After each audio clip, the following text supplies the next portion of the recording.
Bonjour, bonjour, bonjour à tout le monde. Euh, c'est bien moi, Yves Malala. Je suis congolais de la République démocratique du Congo. Pasteur, je vis aux États-Unis, pour ceux qui ne me connaissent pas.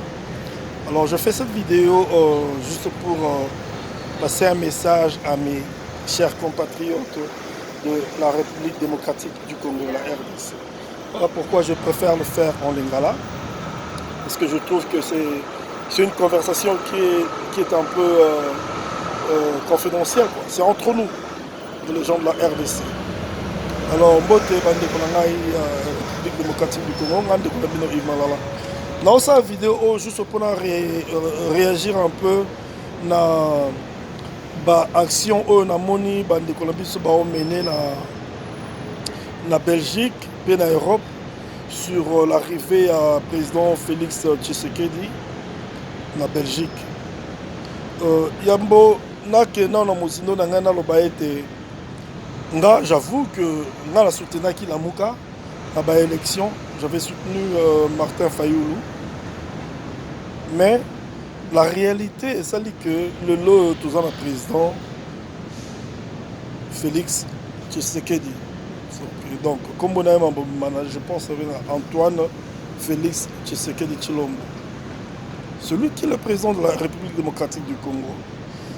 Dans le domaine de la politique, dans le domaine normal, que Félix Tshisekedi, avant dans la Belgique, Banda, je pense que c'est de Balami qui est.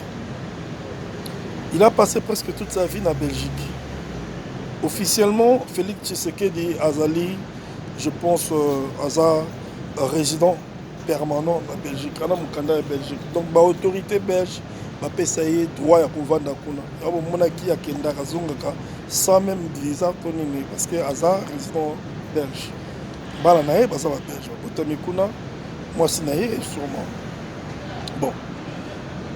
Déjà, la loi l'autorise, il y a aucun Belgique n'engalingi kozonga n'engalingi. Ça c'est de 1. Et de 2. Ce qui est na batu o ba opeksa président Félix Tshisekedi kokota na Belgique, ezali gouvernement belge. Biso na États-Unis, toza na immigration, toza na Homeland Security Department.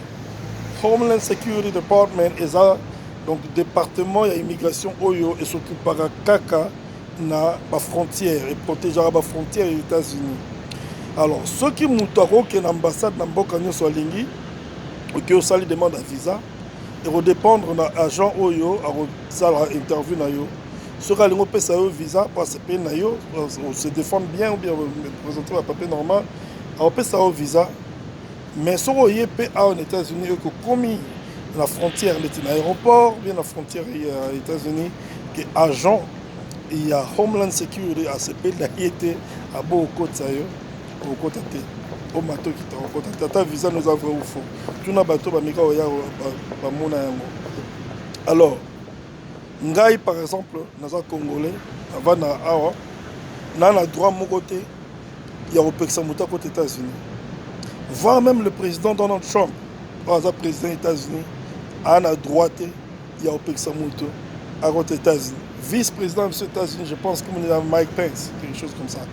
A na droite, il y a Kopeksa Moutou à côté des États-Unis.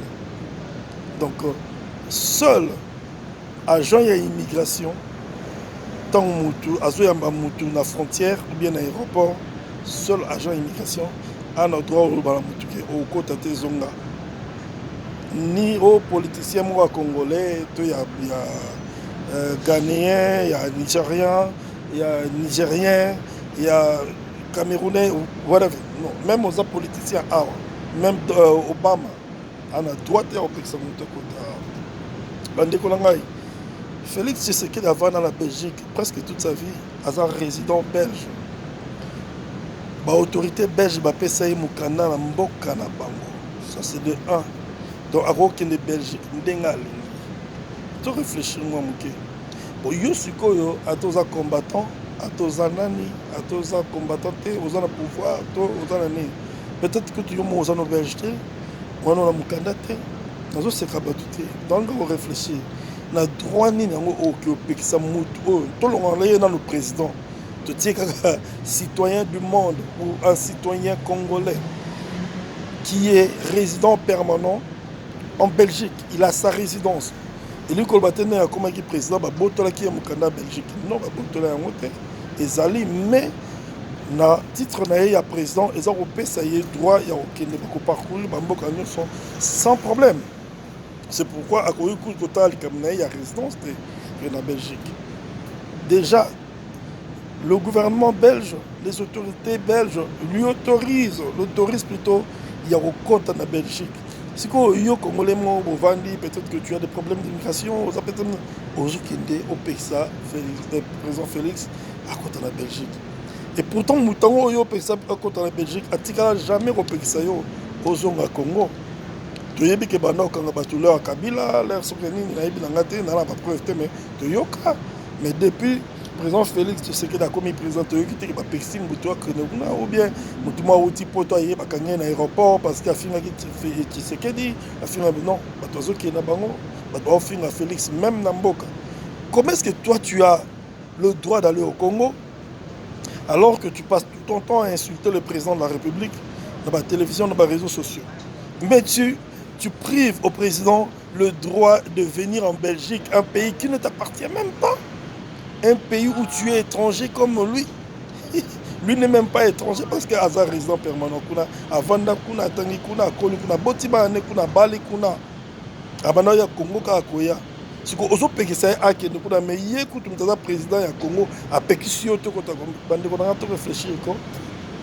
C'est vrai bisonyo soto za quand même na moi ba préférence en la politique de l'unga mutuboité non mais écoutez côté mon boy tout ça peut mutu na biso ça to réfléchir le roi tout normal il y en a beaucoup ça là message en français parce que c'est ridicule au sommet ba Camerounais ba pexi président le Cameroun à côté de la France au sommet ba tu ya Nigeria ba pexi président à côté en Angleterre au sommet ba Ghanéen ba pexi président aux États-Unis non ils ont coup droit na bino te bo pexi mutu à côté na mboka o yoko to zone étranger.